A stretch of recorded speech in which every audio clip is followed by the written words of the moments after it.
Bom, vamos começar agora o seminário clínico.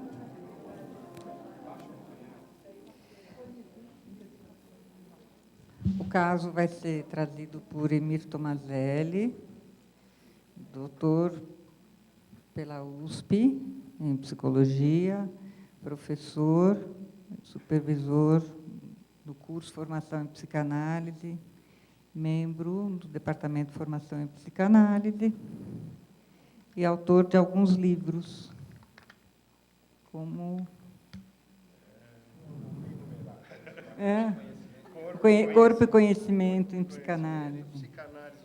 Psicanálise, uma leitura trágica da cognição e ideal-alcoolismo. Por favor, Emir. Obrigado.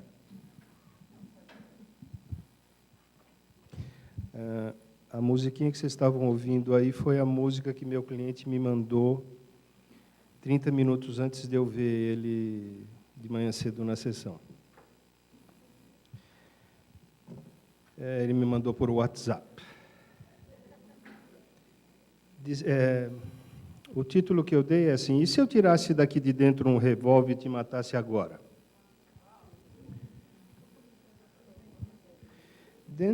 Descrevo um encontro recente, outubro de 2014, entre mim e esse cliente meu. A ideia que tive foi usar esta fala como um estímulo para o pensamento da doutora Yancy. Espero que ela possa acolher esse relato curtinho, mas intenso, e que ele possa animá-la a desenvolver algumas ideias ao seu redor. Apresentação. Falamos na terça-feira à noite, a pretexto de confirmar nosso encontro na sexta-feira. Pelo tom de voz e por alguma coisa que ele disse ou deixou de dizer, senti que deveria chamá-lo para o encontro logo cedo na manhã seguinte. Como eu tinha a primeira hora da manhã ainda aberta, assim o fiz e ele concordou. Antes dele chegar, já no dia seguinte, notei que me havia mandado por WhatsApp um link para uma canção cujo título era Love Will Set You Free, da cantora Carrie Cleveland, que me pus a ouvir logo que vi sua mensagem. Nunca tinha escutado a cantora, nem a música. Lindo blues, com bastante swing, boa bateria, boa voz.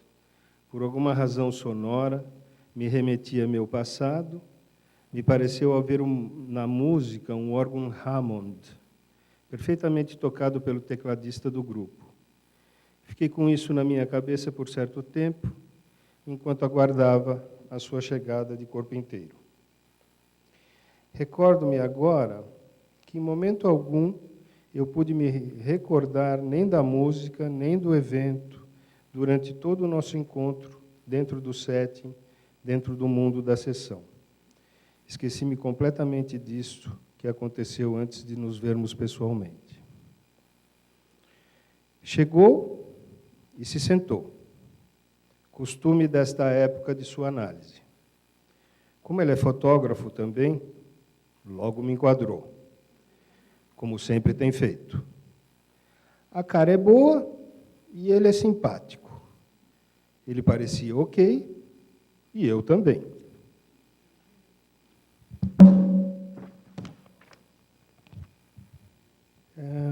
Faço um desvio um minutinho. Queria falar sobre essa história de deitar. Houve tempo em que eu insisti que ele deitasse, e se deitou. Mas de tempos em tempos se levanta e me põe em foco. Já expliquei que isso me deixa um pouco mais cansado durante a sessão. E me exige atenção redobrada. Disse também que esse enquadrar-me dificulta o meu acesso às minhas próprias associações, além de me obrigar a ficar com cara tipo poker face. Comento que o acesso às minhas emoções e às minhas ideias, a que estão começando a tomar forma de maneira muito inicial, fica truncado porque ele mantém sob vigilância a minha mente. Falei disso algumas vezes, mas hoje já não falamos mais. Bem, retomo. Enquadrou-me e resmungou um pouco sobre o andamento muito vagaroso e difícil do processo de readmissão em alguma empresa do ramo em que ele trabalhava. Queixava-se de estar, faz tempo, desempregado. Pareceu-me que fazia algo como uma autoavaliação e pensava que sempre tinha a tendência de tentar agradar as pessoas que o entrevistavam e que sempre tentava dizer o que elas queriam ouvir. Ouço isso com alguma preocupação e me dou conta que esta situação, o desemprego, também me aflige. Mas não entendo como me pega, nem por que seria de me afligir. Talvez se refira ao recebimento dos meus honorários. Percebo que ele, de alguma forma, está empacado nesse lugar. E resolvo comentar algo na linha de apontar-lhe que a tentativa de controlar emocionalmente as situações de entrevista para a sua recolocação atrapalhava seu desempenho, principalmente porque o fazia supor que ele era a causa de alguma coisa que, se ele controlasse, tudo sairia bem. Digo que não entendia muito bem o porquê ele fazia isso, mas eu notava que algo interno sempre o convencia a fazê-lo. E notava também que isso o fazia supor que pudesse controlar os eventos que ocorrem na cabeça do entrevistador ou de qualquer um. Eu só não conseguia mesmo alcançar a razão pela qual algo devia fazê-lo imaginar que ele poderia alterar positivamente, a favor dele mesmo, o que se passava na cabeça de quem está com ele e sua personalidade. A conversa vagou um pouco ao redor desse tema e, por alguma razão que agora fica apagada em minha memória, comento algo sobre ele ser capaz de estar verdadeiramente só. Dele ser capaz de ser ou estar só. Isto o faz reagir e, de repente, ele se ajeita na cadeira para procurar a mochila que estava no chão, no meio de suas pernas, para pegá-la e alcançar alguma coisa lá dentro. Puxa a mochila do chão para o colo, enfia a mão dentro dela e se desanima subitamente, larga lá na mochila o que havia pegado e ia me mostrar e me olha, como quem estivesse desconsolado, fazendo a pergunta: por que você não ficou com medo quando me viu pôr a mão aqui dentro, de que eu tirasse daqui uma arma para te matar? E ele tira da mochila, muito timidamente, um caderninho vermelho e logo em seguida o guarda. Olho para ele espantado, surpreso pelo aparecimento daquele conteúdo no meio do nada da sessão.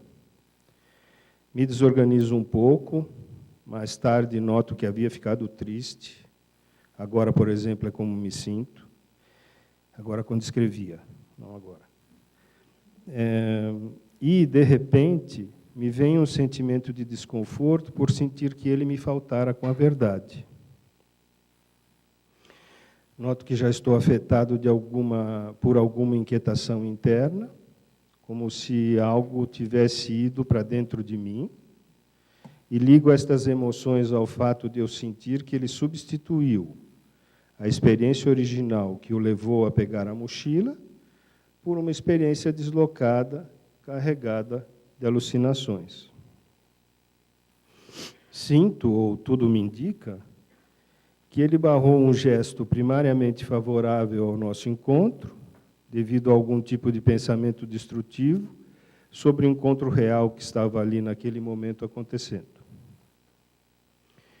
Ainda atrapalhado com a colocação dele, pergunto: mas por que você me mataria? Tudo fica em silêncio. Em mim aparecem murmúrios que dizem: ele foi um covarde.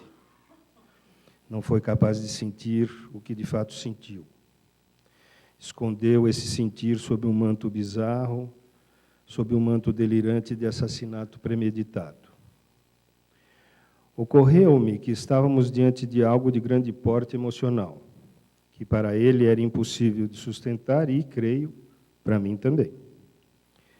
Ocorreu-me, no momento, que poderia ser algo da ordem de uma criança que se abala por ver diante de seus olhos o abraço apaixonado do casal parental original. Não falo nada, sigo perdido entre silêncios e imagens descabidas. Não sei o que, mas algum evento sem nome e sem percepção para mim havia acontecido ali dentro do setting. Ocorre-me que tudo acontece como se ele não pudesse manter nem sustentar, em estado de pureza e inocência, esse impulso original de ler algo para mim. Nesta altura do campeonato, o que entendo é que ele iria me mostrar alguma coisa que havia escrito e que, nesse preciso momento, o enlaçamento entre algo que eu disse e uma associação que ele fez daquilo que eu disse com o que ele escreveu foi soterrado por uma invasão de ideias paranoides. Um soterramento feito por um tipo de pavor fez com que ele pensasse em si mesmo como alguém completamente violento e psicótico, incapaz de me reconhecer e, ao mesmo tempo, deixou transparecer a onipotência do investimento na ideia de que ele seria capaz de entrar num estado de desordem que o levaria a me matar, ou o levaria a matar isso que estava diante dele. Faço um enorme esforço para me adaptar ao desconforto de vê-lo destruir a experiência originalmente simples e despretensiosa de me mostrar uma coisa que tinha escrito num caderninho vermelho. Tento manter-me em contato comigo mesmo e tento lidar com esse estado, de certa forma psicótico, do meu cliente e meu, mas percebo que algo além está se passando comigo e não tenho palavras adequadas para usar, nem para esclarecer a mim mesmo. Comento com ele que ele teve um impulso de me mostrar algo aparentemente curioso e conectado com o que eu havia falado. Algo que, de algum modo, ele tinha redescoberto, sem querer, dentro dele, depois de me ouvir falar alguma coisa que o levou ao que ele havia escrito. O problema é que este sentimento primeiro se havia perdido e tinha sido substituído pela imagem brutal de me matar com um tiro de revólver. Este, para mim, era o cerne da questão. Alguma emoção impediu que uma emoção mais sofisticada encontrasse lugar entre nós. Ele se encontra um pouco retraído, fala coisas esparsas, das que não me recordo. Agora que tento dar contornos a esta apresentação, e lembro de que o sintoma central deste cliente foi, e ainda é, pôr dúvida em tudo o que está fazendo sentindo. Anos atrás, chegava a duvidar de todas as intenções que tinha quando fazia alguma coisa para alguém. Comento em tom despretensioso que ele sofria do vício da dúvida. E acrescento: há momentos que tenho quase certeza que você, mais do que tudo na tua vida, tem o desejo de ter dúvidas e de deixar em dúvida. Em tudo que você faz, há sempre um mas, sempre uma questão a mais, sempre uma desconfiança, sempre uma pulga atrás da orelha.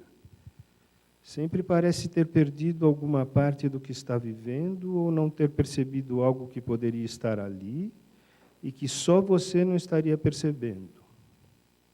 Sempre houve um sentimento profundo de suspeita de cada gesto espontâneo, transformando o espontâneo em algo da ordem do impulsivo. Desta forma, as coisas belas só podiam se transformar em coisas horrorosamente perigosas e as coisas simples em coisas violentas. Comento que naquele momento em que eu o ouvia, minha morte era algo completamente secundário para mim. Não conseguia percebê-la como iminente. Nem tinha nela qualquer coisa que me amedrontasse. Pelo contrário, sentia que ele era o homem de sempre, o meninão de sempre. E acrescento nunca ter visto nele, em momento algum da análise dele comigo, em nenhum momento em que estivemos juntos, ter visto de verdade nele sinais claros dessa força destrutiva que o faria ser capaz de me matar. De verdade, se por algum acaso ele viesse a me matar, eu tinha a impressão de que ele viveria um tipo de sofrimento que seria insuportável para ele. Além de que eu, de algum modo, sabia que ele me queria muito bem e que eu não podia imaginar que ele seria capaz de um ato dessa monta. Calo-me e sigo percebendo em mim que, naquele momento, a minha morte era indiferente a mim. Talvez ela fosse concernente a ele. Mas que, para mim, realmente, eu morrer naquele momento não seria de todo mal. Eu rio disso em silêncio e me acho meio louco. De algum modo, ele parece ficar um pouco encabulado de me ver ali ainda vivo e noto que passei a ter um tipo de poder sobre ele e que poderia ser bastante agradável para mim judiar dele até o final da sessão, impedindo que ele lesse o que tinha tido o impulso primário de mostrar e ler para mim, e que agora queria fazê-lo novamente. Brinco com ele sobre isso, dizendo que agora o momento de me mostrar o texto tinha passado. Ele ri, percebendo a brincadeira. Incentivado por um gesto meu, ele pega o texto e lê partes que não me recordo.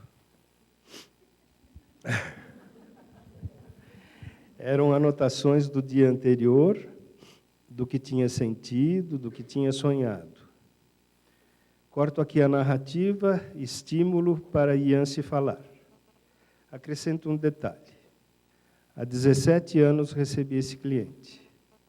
Foi encaminhado por uma colega que atendia a esposa dele em psicoterapia.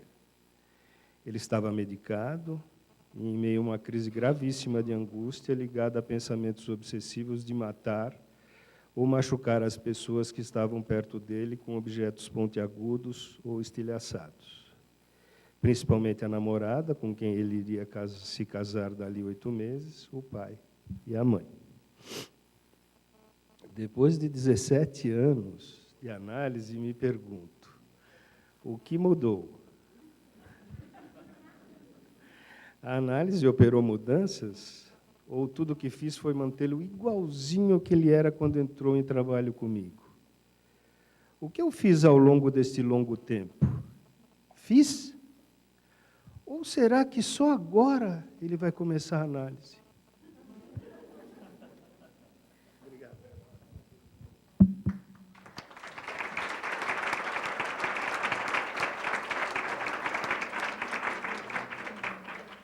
Obrigada, Emir.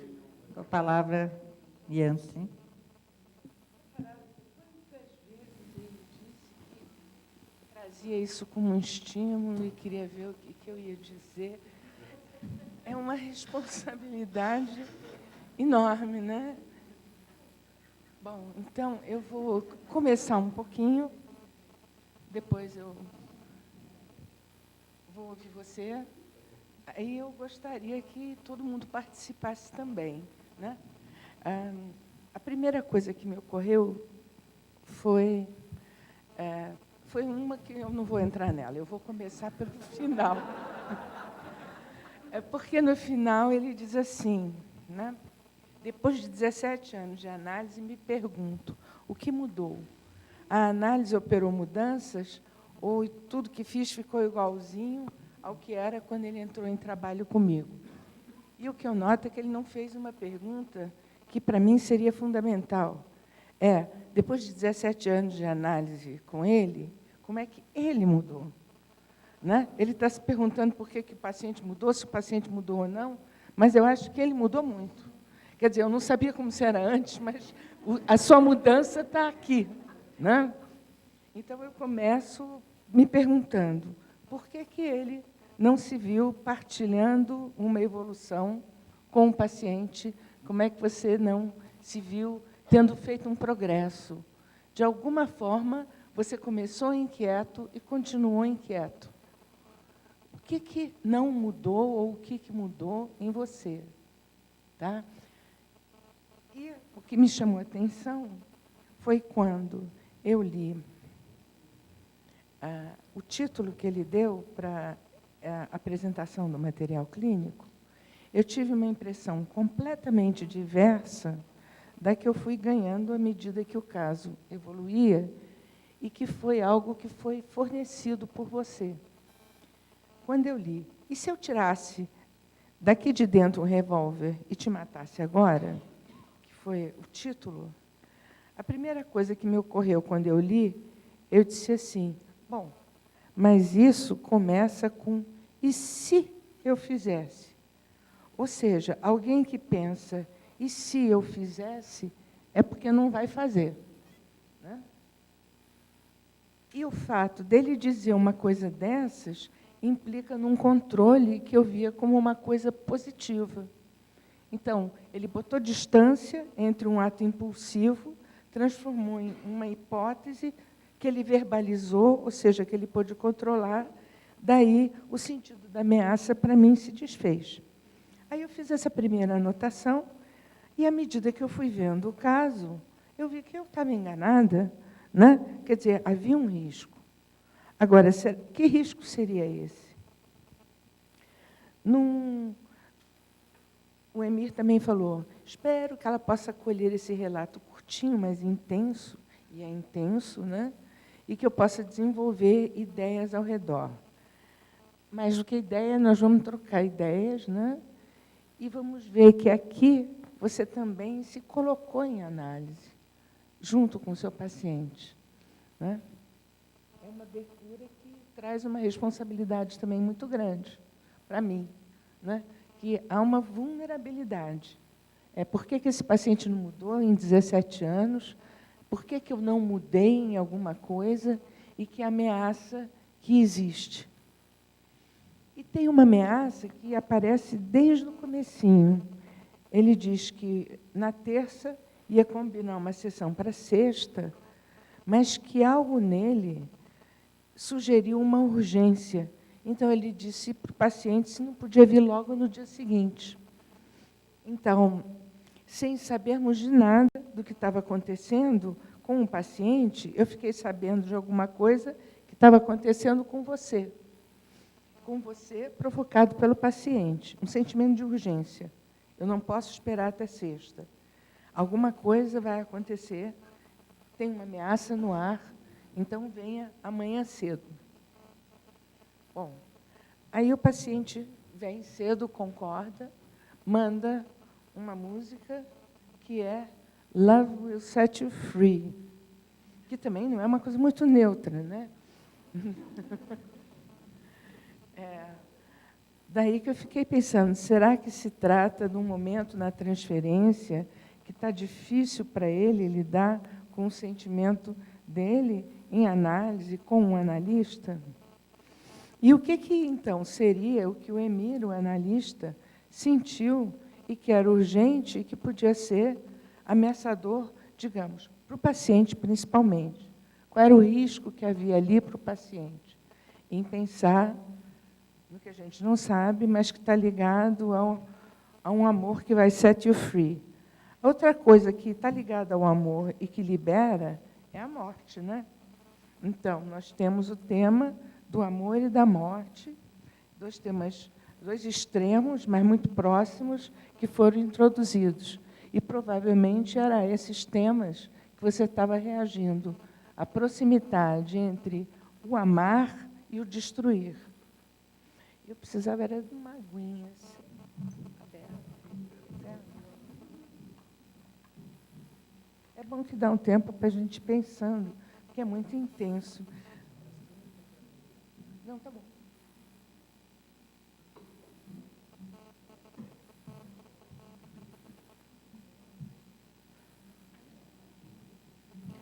E a reação dele, quando ouviu Love Will Set You Free, foi também uma reação interessante. O primeiro sentimento que ele descreveu foi um sentimento de harmonia. Então, nós temos, mais do que o material da sessão de início, 2 estados de mente seus. A urgência, né? E o segundo, uma resposta do analisando que provocou nele a harmonia. Vou repetir a fala, porque eu acho que nem todo mundo tem o texto, né? Na fala ele diz, lindo blues, com bastante swing, boa bateria, boa voz, por alguma razão sonora que remetia ao meu passado, me pareceu haver na música um órgão Hammond perfeitamente tocado pelo tecladista do grupo. Fiquei com isso na minha cabeça por certo tempo, enquanto aguardava a sua chegada de corpo inteiro. Então, de corpo pela metade, o fantasma dele era bom, era uma harmonia, né? E era uma coisa de uma harmonia, inclusive, de grupo, né? Havia um órgão perfeitamente tocado pelo tecladista de um grupo. E o paciente fez essa dádiva para ele. Mas olha só o que ele vai dizer em seguida. Recordo-me agora que, em momento algum, eu pude me recordar nem da música, nem do evento, durante todo o nosso encontro dentro do setting, dentro do mundo da sessão. Esqueci-me completamente disso, que aconteceu antes de nos vermos pessoalmente.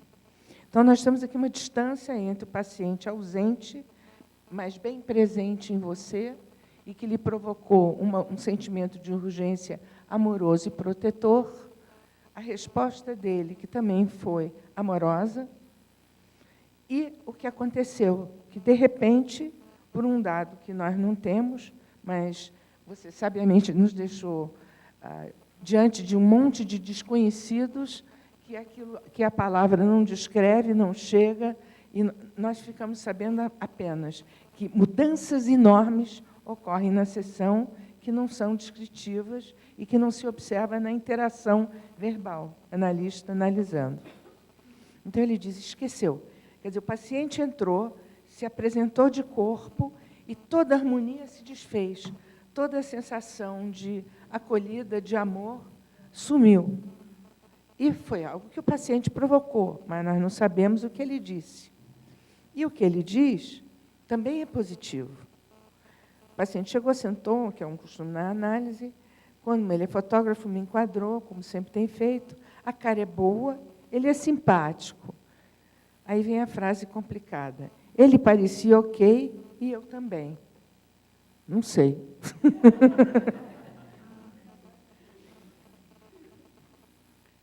Aí você faz um minutinho de desvio entre eu estou ok, você está ok e tal, e explica sobre a relutância do paciente em deitar no divã. Ou seja, conviver, depois de 17 anos, com ele mesmo no nível mais regressivo, que nós sabemos que é o nível de estar no divã. Então, além da questão do controle pelo olhar, não ter os 2 pés na terra, não estar pronto para saltar, o estar deitado é indutivo de um momento mais regressivo, de mais contato com as partes primitivas, que esse paciente não aguenta. Então, esse paciente em si está ameaçado. O fato dele sentar é uma ameaça. O fato dele querer te controlar pode ser um sentimento de ameaça. Mas eu ainda não estou muito certa. Vamos lá. Aí o Emir disse que falou, que explicou para ele que deixa muito cansado, que ele tem que ter uma atenção redobrada, e que ele, sendo fotógrafo, enquadrando ele, também atrapalha as próprias associações. Bom, aí ele disse também, comento que o acesso às minhas emoções e às minhas ideias, as que estão começando a tomar forma de uma maneira muito inicial, fica truncado, porque ele mantém sob vigilância minha mente. Bom, aqui nós vemos que o paciente controla ele visualmente e ele não hesita em gemer, dizer, olha, isso me atrapalha, isso me cansa, isso me impede o pensamento, e você conta com a colaboração dele, que ele não aguenta lidar, ele não consegue. Agora, o que eu achei interessante é um paralelo entre essa frase, em que ele está colocando o analista sob enquadre vigilante, sobre a movimentação do analista, bloqueando o pensamento do analista, e o que vai acontecer mais adiante, que é, o paciente diz, eu vou a uma entrevista, né? E quando ele vai à entrevista, em que ele é o entrevistado, ele fica tentando controlar a situação da entrevista a partir dele próprio e atrapalhava o seu desempenho, né? Então, tem um paralelo, claro, entre o paciente que se submete a uma entrevista e o paciente que está entrevistando ou examinando o analista para não se sentir entrevistado também. As duas coisas se ecoam e os dois estão em harmonia, o analista e o paciente, todos sob a vigilância de alguma coisa, de um olhar, de uma câmera, de um registro. Só que, no caso do paciente, o que ocorre com ele é um medo de perda de controle. Agora, também não sei que controle é. É controle dos desejos, é controle das ideias. O que nós vemos apenas é que ele vem se sentindo impotente, incapaz. Bom.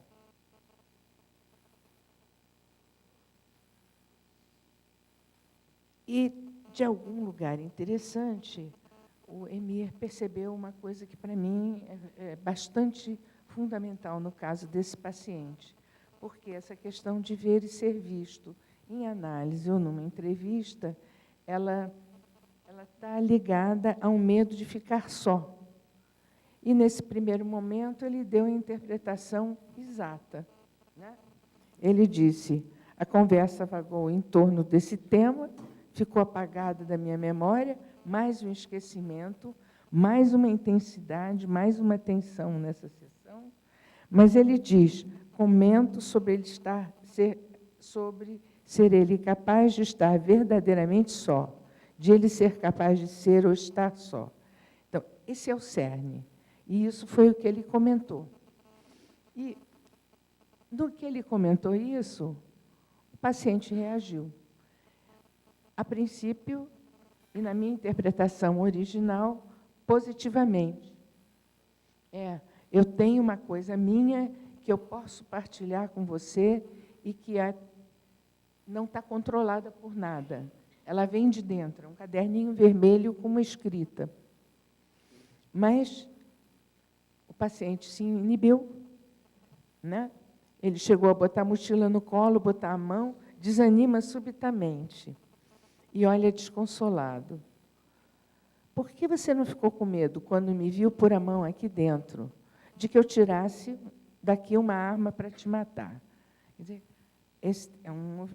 é uma virada surpreendente.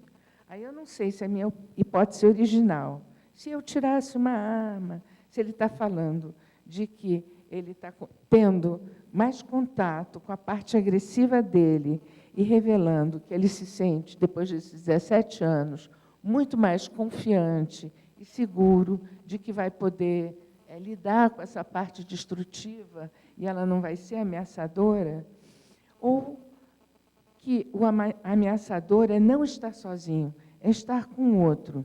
Quem é esse outro que o ameaça? E ele transmitiu isso para ele também, porque ficou claro, não só que haveria uma ameaça incipiente, que nós poderíamos não interpretar como uma ameaça, mas que se tornou uma ameaça presente a partir da hora em que você sentiu como ameaça. Ela virou uma realidade, né? Ela passou a ser a realidade da sessão. E ele se desapontou. O paciente ia me trazer algo espontâneo, ele ficou triste. E ainda faltou com a verdade. Estou afetado por uma inquietação mais interna, como se algo tivesse ido para dentro de mim. E eu ligo essas emoções ao fato de eu sentir que ele substituiu a experiência original, que o levou a pegar a mochila, por uma experiência deslocada, carregada de alucinações. Então, é uma experiência carregada de alucinações ou não é? Isso, para mim, continua indeciso. Né? Eu só posso aceitar a palavra dele. A palavra dele é carregado de alucinações, eu estou desapontado, e a realidade emocional do analista é uma realidade que a gente precisa levar em conta. Então, esse é o fato principal. Ele ficou desapontado, ficou triste, ele tinha uma expectativa, ele tinha uma urgência, alguma coisa ia nascer, ele chamou o paciente para vir no dia seguinte, sacou que tinha uma coisa para nascer, e, na hora que a coisa ia nascer, o que veio foi o contrário, uma ameaça velada. Daí que você se desapontou. Então, eu estou mudando de ideia rapidamente, porque eu estou pensando, ao mesmo tempo, como a gente pensa numa sessão.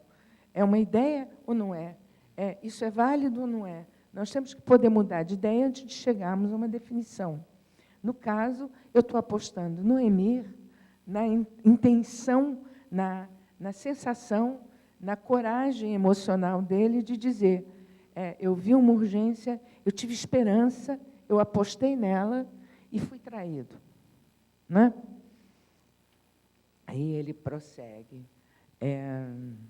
Sinto, tudo me indica que ele barrou um gesto primariamente favorável ao nosso encontro, devido a algum pensamento destrutivo sobre o encontro real que estava ali naquele momento acontecendo. Ainda atrapalhado, pergunto, mas por que você me mataria? Não sei se vocês lembram, quando ele fez a leitura do material, você fez a leitura do material, a sua voz ficou extremamente doce quando falou essa frase. Mas por que você me mataria? Né? Por que essa doçura? Depois você me explica. Ele é doce?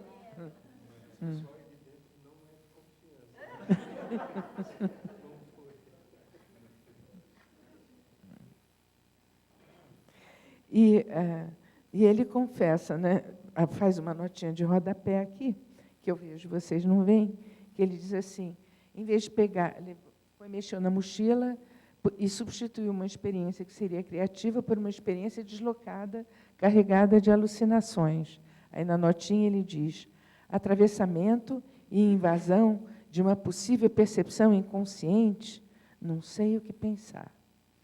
E, mais adiante, ele diz, sigo perdido entre silêncios e imagens descabidas. Há um paralelo, novamente, o ser vigiado, enquadrado pelo paciente, o paciente na entrevista. Nesse momento, um casamento de novo, um casamento altamente inquietante, em que o paciente se desorganiza mentalmente, fica paranoico, e ele esquece, se desorganiza, entra no mesmo clima do outro, né? Mas com doçura, com tranquilidade. Ou seja, podendo conter o que está acontecendo com os dois. Não é só com um, não é só no paciente, é com ele e o paciente. Ele que investiu, que esperou, enfim, sentiu uma urgência, sentiu um momento criativo e, de repente, esse momento foi transformado em alguma outra coisa. E aí ele ficou perdido. Perdido por quê? Frustrado na expectativa. Qual é o seu desejo? Eu anotei aqui, eu já nem sei mais, vamos ver. Eu botei assim, desejo do analista enquanto ele lia. Então, a frase é, ocorre-me que tudo acontece como se ele não pudesse manter, nem sustentar, em estado de pureza e inocência, o impulso original de ler algo para mim. Então, dentro da dinâmica do paciente, nós vimos uma coisa, que é a importância de conseguir ficar sozinho consigo mesmo, e um movimento de desejo do analista, que é, eu queria que esse meu paciente sustentasse um movimento espontâneo, original, de ler algo para mim. Mais adiante, ele diz, um soterramento feito por um tipo de pavor fez com que ele pensasse em si mesmo como alguém completamente violento e psicótico, incapaz de me reconhecer, e, ao mesmo tempo, deixou transparecer a onipotência do investimento na ideia de que ele seria capaz de entrar num estado de desordem que o levaria a me matar ou o levaria a matar isso que estava diante dele. E aí? Eu ainda não decidi até agora, eu acho que era bom o pensamento grupal me ajudar. Esse paciente estava ameaçado e ameaçando, ou era o analista que ficou ameaçado? E, talvez, por algum material que não pôde aparecer aqui, e a gente vai ver que na justificação da história prévia do paciente havia por que ficar ameaçado. Deixa eu ver se eu não faço confusão.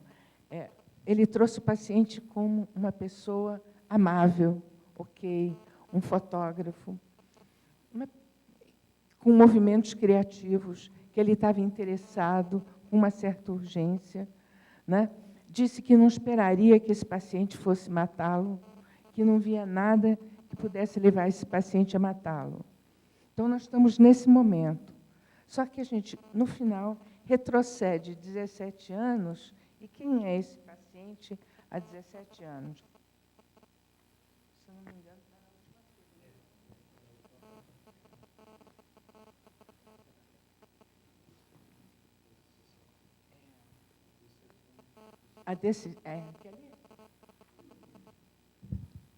Há 17 anos recebi esse cliente. Foi encaminhado por uma colega que atendia a esposa dele em psicoterapia. Ele estava medicado e em meio a uma crise gravíssima de angústia, ligada a pensamentos obsessivos de matar ou machucar as pessoas que estavam perto dele com objetos pontiagudos ou estilhaçados. Principalmente a namorada, com quem ele iria se casar dali 8 meses, o pai e a mãe. Então, é curioso, há 17 anos atrás, veio uma queixa que eclodiu na sessão que você escolheu trazer para nós.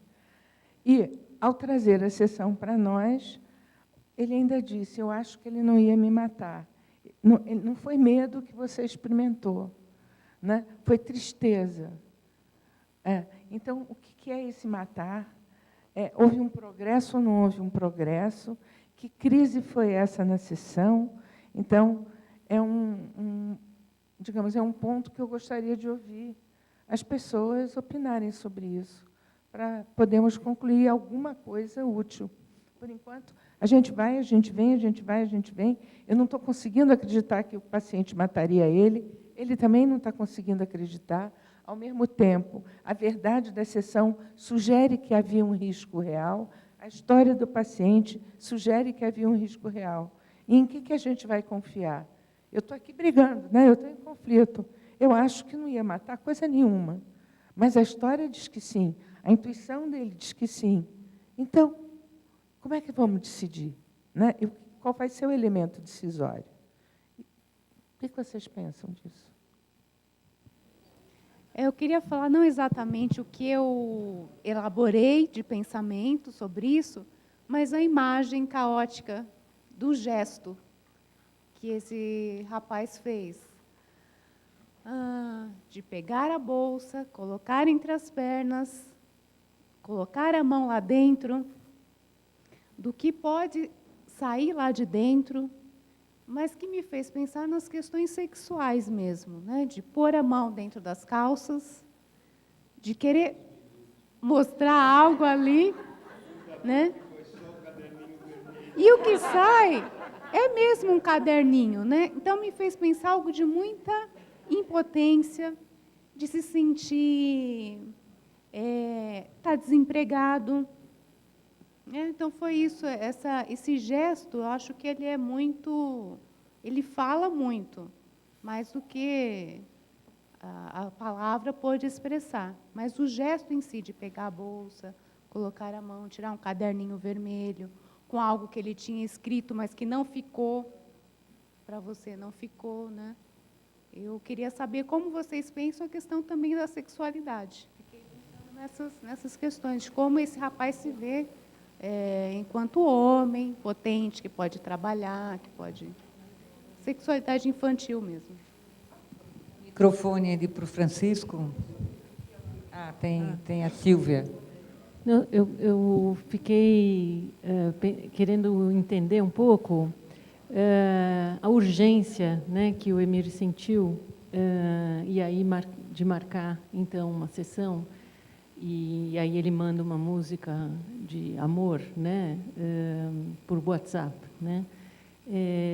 Quer dizer, tem algo aí que já vem acontecendo antes da sessão, né? E nessa urgência, que imagem que veio à sua mente? Assim, porque assim, você sentiu que haveria uma urgência, né? Que urgência é essa? Olha, Silvia, na verdade é uma coisa bem simples. Eu estava chegando de viagem e eu estava aflito com os clientes. Então eu estava com todos eles na minha cabeça. Eu tinha chegado de viagem. Fazia 2 semanas que eu não estava na ativa. Mas essa urgência tem uma relação com... Ele deixa uma reticência, assim, ele deixa uma reticência no ar. E eu perguntei, está querendo falar, meu? Né? Está querendo... Vamos nos ver? Eu falei alguma coisa assim. Desembucha. Se está querendo me ver, fala. Né? Foi algo assim, meio do jeito que a gente tem, eu e ele. E ele falou, não, quero ir sim. E aí, eu não sei te dizer o que é que propriamente me preocupou. Algo no jeito dele falar. Mas não tinha uma preocupação clara, ele vai se matar ou vai fazer alguma... Não tinha nada disso. Era só essa sensação de quem fazia tempo que estava longe, associada a um piado que me sugeriu o perigo. Perigo, assim, ele queria proximidade. Então, eu falei, vem, né? Chega mais. Foi isso que eu... Essa era a emoção. E ele chegou mesmo. Agora, oi, só um minutinho, deixa eu falar uma coisa ali do sexo. Sexo. Putz, menina, não... As imagens desse tipo nem me ocorreram, viu? Tinha uma angústia assim... E se eu tivesse pensado nisso, então eu tinha saído correndo da sessão.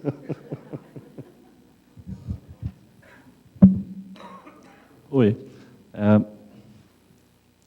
Eu fiquei pensando sobre a urgência, a tristeza e essa cena que a gente está discutindo aqui.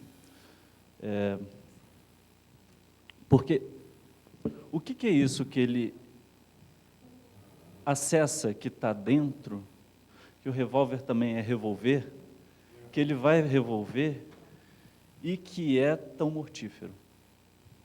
Parece que ele começa a se dar conta de que o acesso a essas coisas que estão dentro podem ser bastante mortíferas, né? E aí, nesse sentido, me faz pensar que ele está começando a entender alguma coisa sobre ele, nesse processo de 17 anos, e você percebe. Daí toda a esperança e também toda a tristeza que vem quando você vê que ele desloca e não chega onde você achou que finalmente ele fosse chegar, né? Então eu fiquei fazendo esse pensamento do que é isso que a análise permite a ele revolver dentro dele, que pode ser tão mortífero. É verdade essa observação, porque ele nunca tinha feito isso comigo. Ele contava que fazia essas coisas assim, comigo, ao vivo e a cores, eu nunca tinha visto.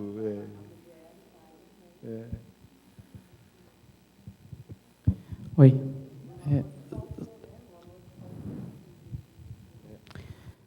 Parece que você fez uma interpretação na sessão sobre uma dúvida destrutiva. E me parece que ela ficou muito presente na sessão, inclusive no seu relato final. O que mudou nesse paciente? O que se passou ao longo desses 17 anos? E quando ele também tenta tirar o revólver, ele faz uma dúvida, ele joga uma dúvida altamente destrutiva. E no seu questionamento final, também me pareceu alguma coisa de uma dúvida destrutiva, vou ser redundante, né? Porque coloca em dúvida a sua própria capacidade analítica, né? Então, eu acho que esse ponto da sessão ele foi se multiplicando, né? Ele foi invadindo e se multiplicando, né? E às vezes até aqui um pouco, quando a Jansen ela fala, né? Eu posso ir para cá, posso ir para cá, posso ir para cá, posso ir para cá, posso ir para cá, posso ir para cá, acaba, em certo ponto, não todo, mas se corre o risco de também cair na dúvida destrutiva, né? Eu vou para cá, vou para lá e eu não vou para lugar nenhum. Né? Então, eu esmiuço, mas também não consigo ter uma saída criativa desse impasse, né? É sempre um impasse destrutivo. Foi um pouco disso que eu notei.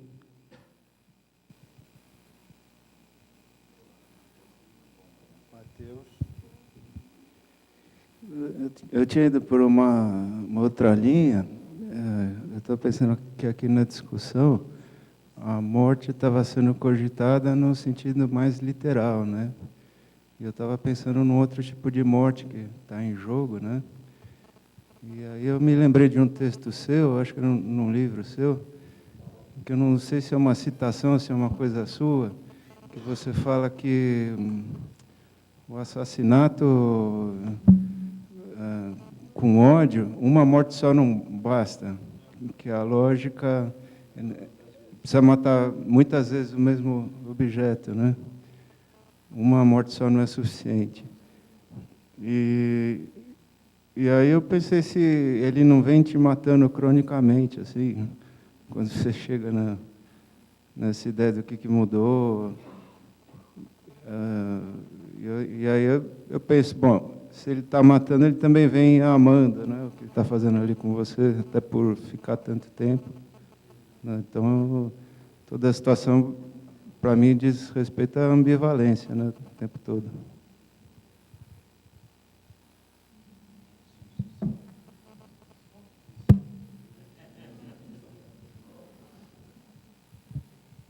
O que eu fiquei pensando dentro dessa ideia de que talvez agora fosse uma oportunidade dele trazer toda essa agressividade para dentro do setting terapêutico, que a música que ele mandou de amor antes era para afirmar, eu te amo, mas agora eu vou te destruir. Então, como se ele tivesse cuidado, né, assim, dado algo para dar um suporte harmônico, belo, lindo, um ato de amor para depois poder trazer o destrutivo e que te tirou, né, os pés, o chão debaixo dos pés, assim, te destabilizou mesmo. Mas assim, eu fiquei pensando nessa questão dessa música. Por que ele teve essa necessidade de trazer essa música antes, né? Fiquei pensando nisso, como um cuidado, como um ato de cuidado mesmo com aquilo que ele gostaria de trazer e talvez depois ficou na dúvida, será que aguenta mesmo? E trouxe meio que pela metade, ou não trouxe, né, totalmente. A gente marina a carne para comer, né? A música pode ser uma marinada, né? Enfim, eu não sei se ele ia me lanchar, né? Estava amolecendo a carne para dar dentada, né? Não sei. Lá na hora eu esqueci da música completamente. Pois é, eu acho que ele não estava querendo te matar. Desde o começo eu acho que não, mas que a sua resposta foi verdadeira e precisa, porque, afinal, não é só a morte física que conta, como você mesmo observou. E um tipo de morte ele provocou, porque você precisou trazer esse material aqui, de uma certa maneira, e no material o tempo todo diz, eu não me recordo, eu esqueci, aconteceu isso comigo. Quer dizer, o paciente conseguiu fazer um estrago, atrapalhou um momento de intuição, estragou a intuição dele, que dizia, vem uma coisa